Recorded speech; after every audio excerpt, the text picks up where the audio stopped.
Hello? Son. Hi, son. Hey! How are you? Yeah, no, we're good. How are you? How's the kids? Yeah, no, they're good. We're just getting the kids' lunches ready for school. Hey, son. Yeah. Can you send us some money this week? What's that?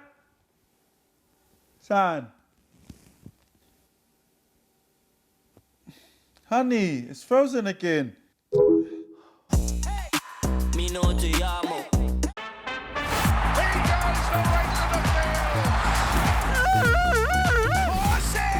He's over! They get it out wide and they will score. This is incredible. That is as good as you will see.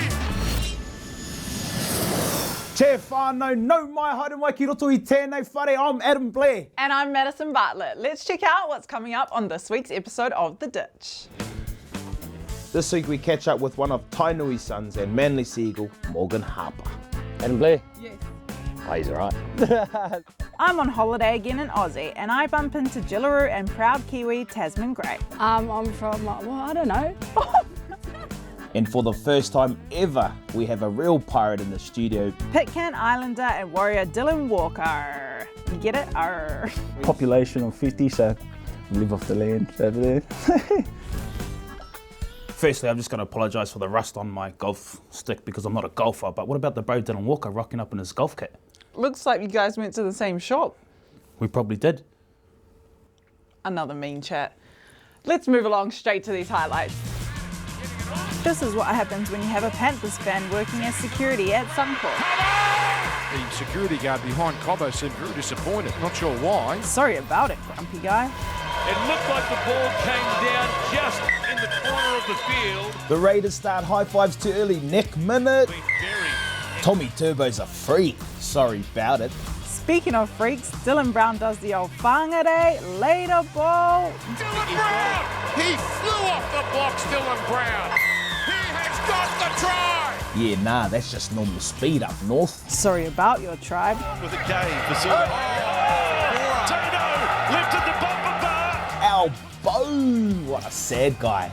My old club, the Dragons, defy their critics and singe the Roosters with this nail biter in Sydney. Here come the Dragons! Here come the Dragons! Oh my goodness! Who wants these scripts? Sorry about it. The Bro Bags cricket team smashes 11 sixes against the Cowboys. Buller scores! Brooks kicks early! Buller with the chase! Tigers with another! Sorry about it.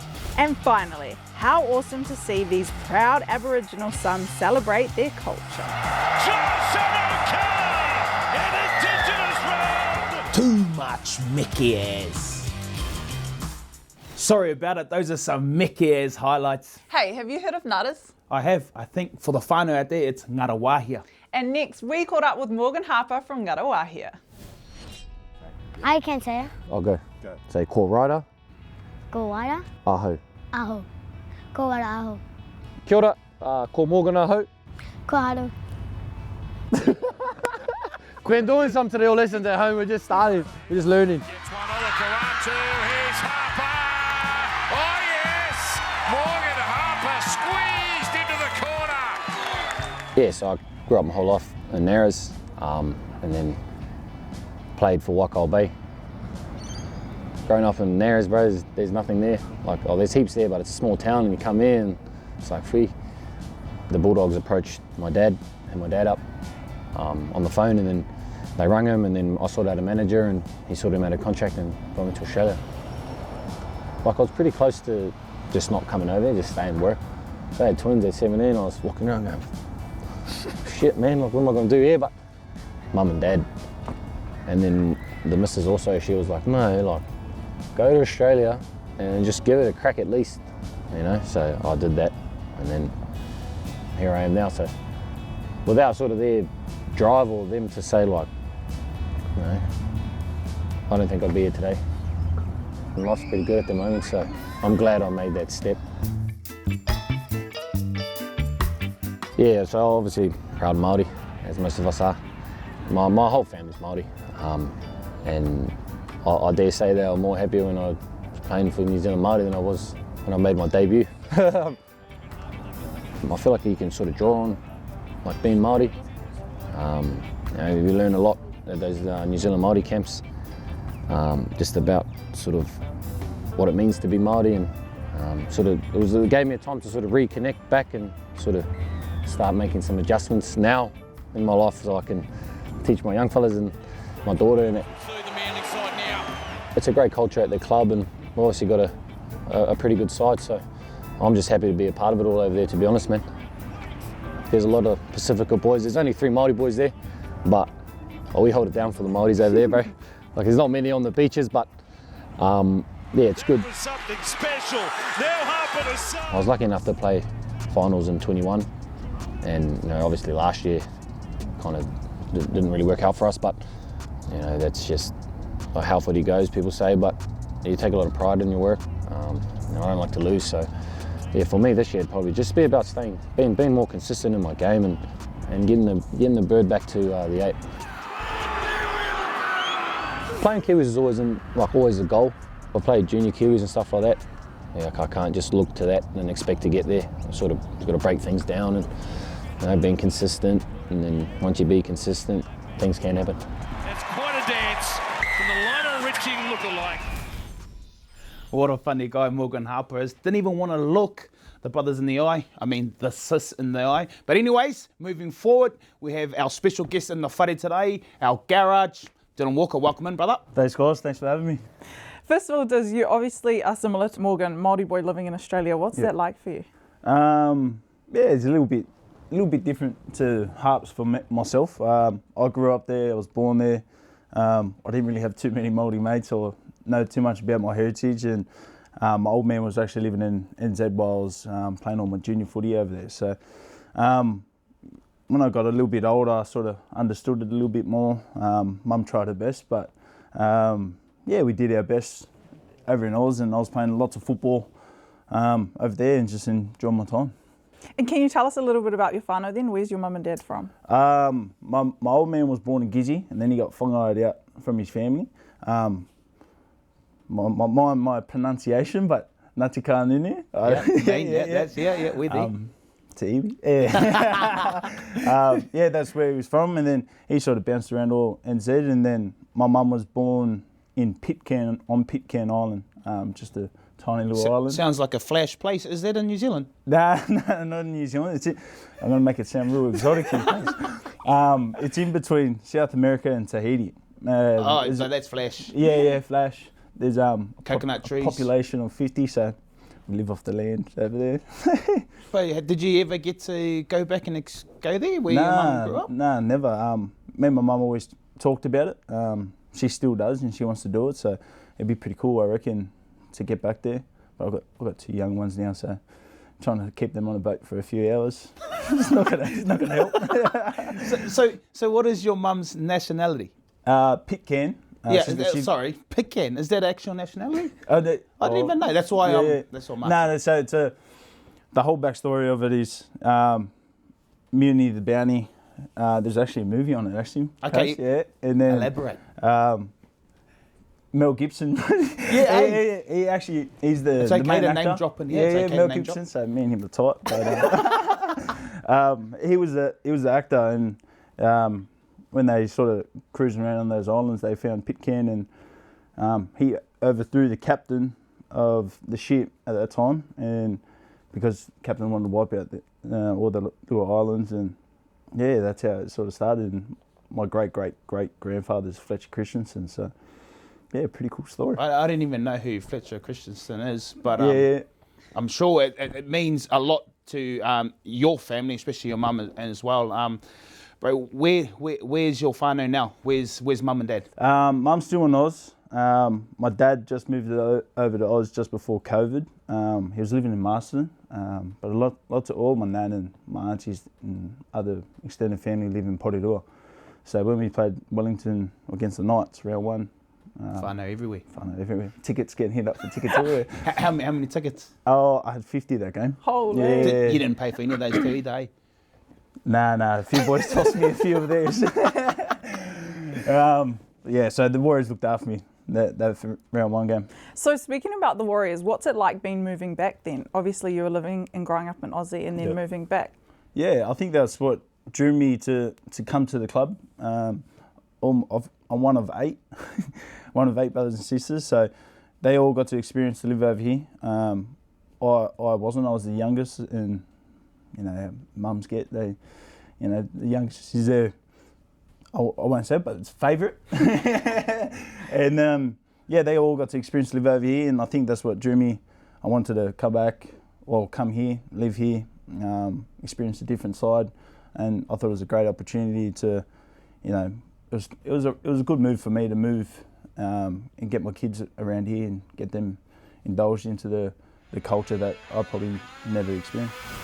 Coming across, the cover can't get to him. It's Walker's afternoon here in Brookvale.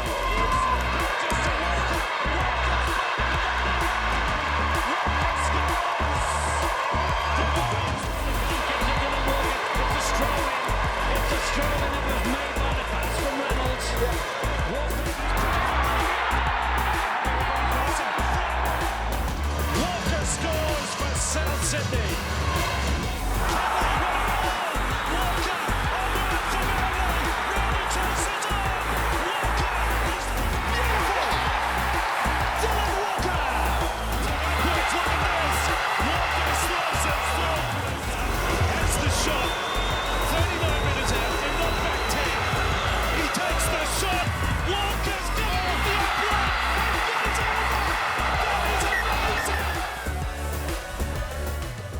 So obviously very young in some of those videos. Can you tell us what was the pressure like debuting at such a young age? To be honest, I'm getting more pressure when I play now than when I did. I was naive back then. I was 18. It didn't matter if I failed or went all right, and lucky went all right. So the pressure of it was probably, I don't know, just during the week. Lots of guys talking to me, lots of the older boys. And they sort of gave me the confidence to be there and make sure that I was ready. So looking back at that time, I do look a lot younger. Head full of hair, nice skin. But it's pretty cool to look back on it and just reflect. And how do you deal with some of that pressure now? Then you talked about it being like a little bit more pressure now. How do you deal with that? I think as your career gets on, that pressure and the jitters, what everyone says pre-game, it's a good thing. And I feel a little bit more just purely because I think I've said it before. I didn't want to be a shit signing for the club, and it's probably placing unnecessary pressure on myself. But I think that's just probably what's getting the best out of me, and for the club. So, holds me accountable, holds me to the standard that I put myself to, and just being a professional athlete, I want to do my best each and every week, and it starts from Monday, and you build your week through there until game day. But you've played at the highest of highest levels when it comes to rugby league, Origin, representing Australia, played all stars for Māoris, so put that one in there. But how was that? How was that as a professional athlete? I guess those are that we dreamed to go there. Yeah. How was it for you? Yeah, it was. It come really quick for me. I think I debuted 18, and then playing. I got picked for Australia when I was 20 after the GF. So, man, it was coming real quick, and I didn't know how to deal with that pressure at the start. And after the GF, I was still so young, and lots of my like real good mates, my best mates, they were going overseas, and I got picked on for that. And you probably think, oh shit, man, that wasn't an opportunity, and I probably took it for granted, to be honest. So I wanted to go party with my mates. I wanted to be a young lad and do all the young lad stuff. And then when I got picked for Australia, I was happy, but I didn't feel like I was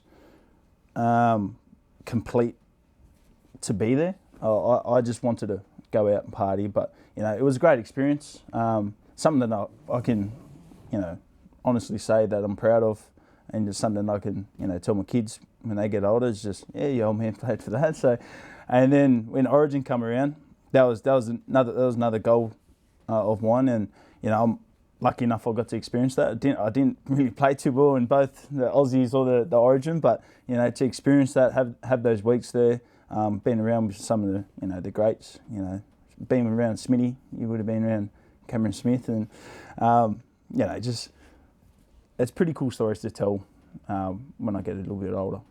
Being Māori, you obviously would have been eligible for New Zealand as well. Yeah. Was that ever something that you considered? Yeah, but like what Blair was asking about, growing up in Oz and how I neglected that was being at that age. I didn't feel like I was right to play for New Zealand because I grew up in Australia. All my mates are from Australia, they're either Aussie or Aboriginal, and I didn't feel like I was deserving to play for New Zealand. I did get the call from Kitty when I was young, but I didn't feel like I had the right to be eligible because I grew up there.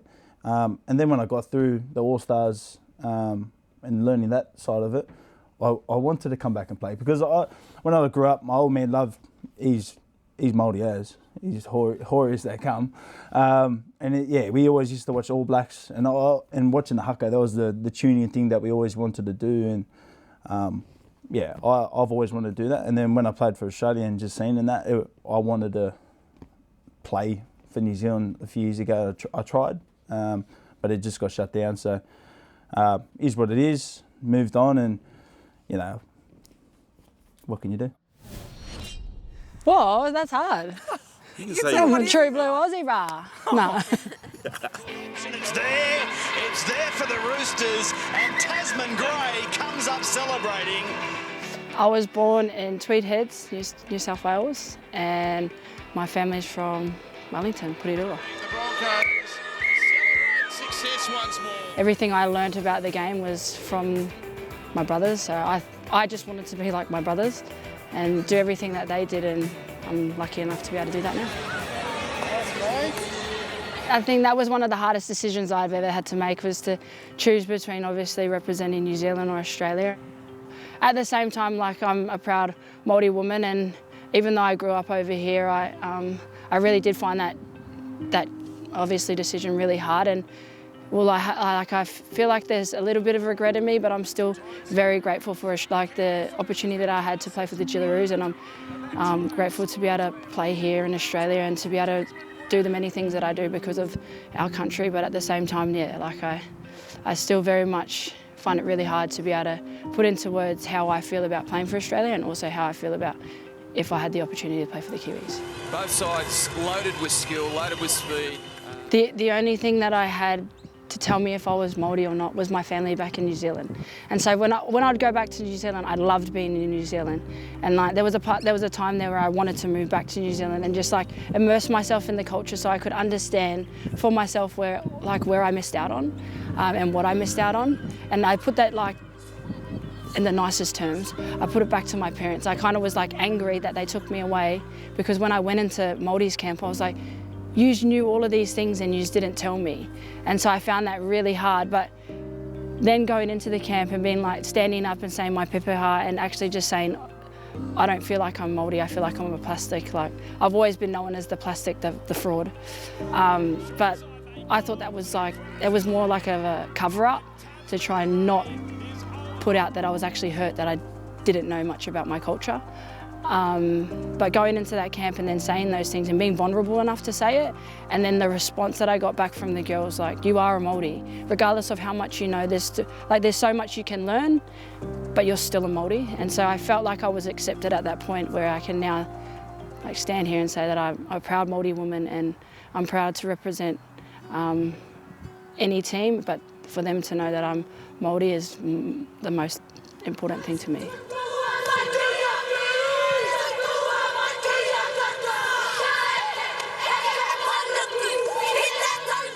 Ko whitira e te maunga, ko tainui te waka, ko Ngāti Toa te iwi, ko Tasman taku ingoa. Me. That's the first. That was so good. What does life after footy look like for you? Probably just, I'd like to have a few gap years after footy. Thinking, What's a gap Go year? travel, really relax. Do a bit of travelling. get a bit of land or something like that, and just be a stay-at-home dad or something like that. Hang out with my boys, get a bit of. What do you like? Because I've heard that you're a bit of a student of the game. Yeah. Coaching, you know what I mean? Like I feel like what I've heard from being around the club is that your IQ when it comes to rugby league is out of this place, and I've heard that, you know, coaching may be something that you may look into. Yeah.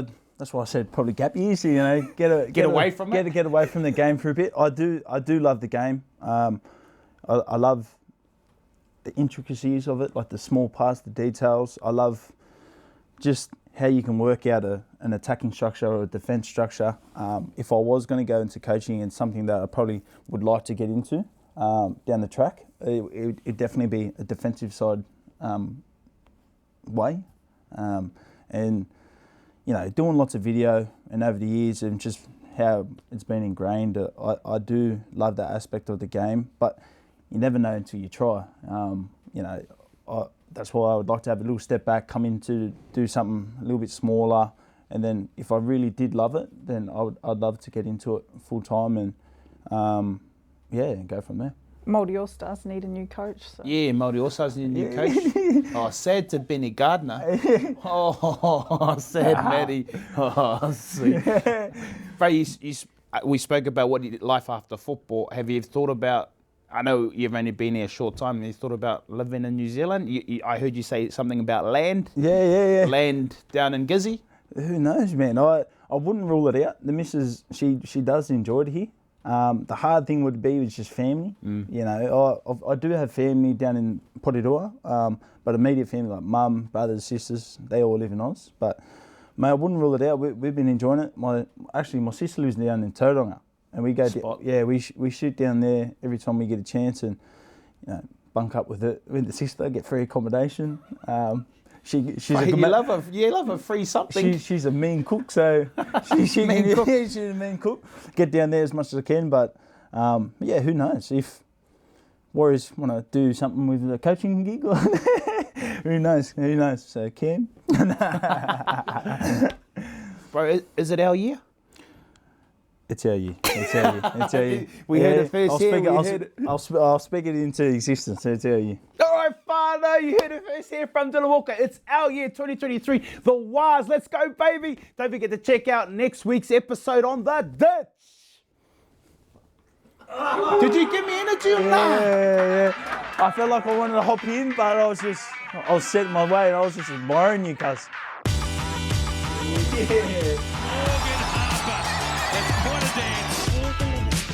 Immediately bounce back to Tasman Gray.